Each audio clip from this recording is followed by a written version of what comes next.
Safe journey. Yeah, cheers.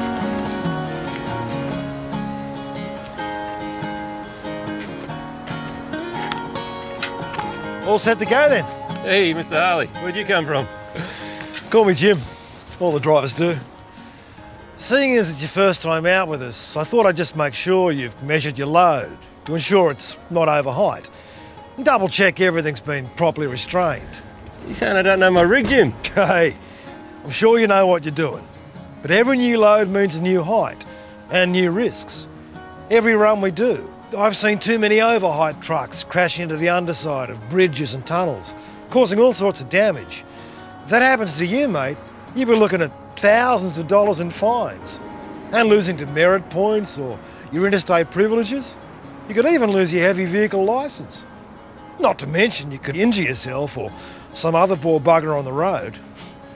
I mean, don't forget, it's my family name on the truck.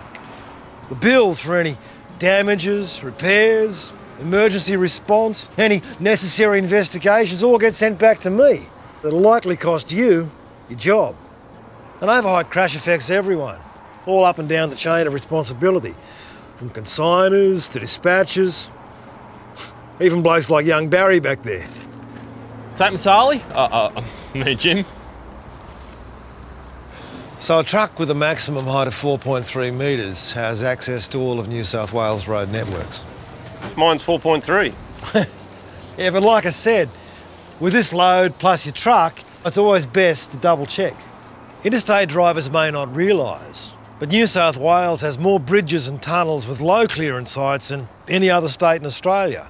So know your load height and plan your route before you set off, even if you are under 4.3 metres.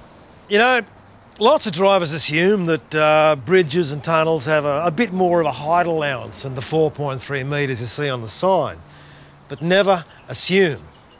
Because that CCTV footage you see on the 6 o'clock news showing you caused hours of traffic delays because the top of your truck hit a tunnel will make an arse out of you and me.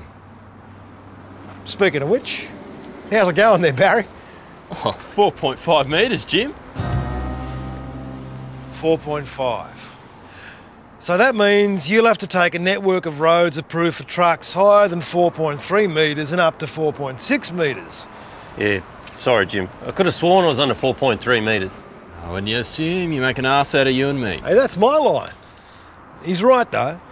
While we're at it, let's check out what routes you can take, now that you can only drive on approved roads in New South Wales. Yeah, sure. Yeah? Let's do that. All right. Overheight trucks that attempt to use bridges and tunnels like the Sydney Harbour Tunnel, the Eastern Distributor, the M5 East, the Lane Cove Tunnel and the Cross City Tunnel can cause major damage to things like lights and sprinklers and put you and other road users at risk. So it's important to plan ahead and know what routes you can take.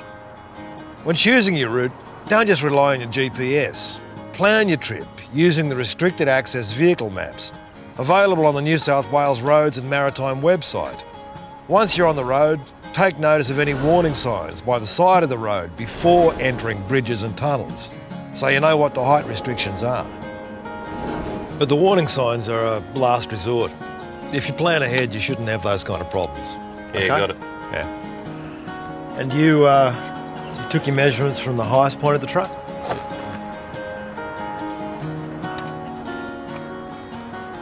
No, I'll do it again. It's growing. It's 4.6 metres now, Jim. Well, you guys got lucky, didn't you? Because any higher than 4.6, you'd have to get a special permit from the National Heavy Vehicle Regulator, which means your routes would be even more restricted. We'd be able to organise that in short notice though, right? Nope. That permit can take up to 4 weeks to organise, so it's important to plan ahead because a truck can't go anywhere without it, which can result in some very unhappy customers. Which almost certainly means I'd be footing the bill. Anyway, but don't worry about that now. Let's look at the restricted access vehicle maps, see what routes you are going to be able to take.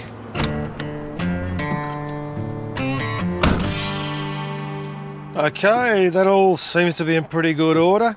I can see you got your route mapped out to stay clear of any bridges and tunnels your truck could damage. Lastly, make sure you keep your load safe and secure by taking notice of any warnings and locks in your cab. If something does go wrong, you realise you're coming to an unexpected bridge or tunnel, pull over. We'll come to a halt in a safe place. Radio back to your base. Your employer should then contact Roads and Maritime straight away, so they can help fix the situation. Yep. Hey fellas, boss is pretty keen for this load to get moving. So you're the boss, Jim? Not a chance, mate. My wife's the boss around here. She calls the shots. Hey, have a great trip. Get home safe. Cheers. And buckle up, Buttercup.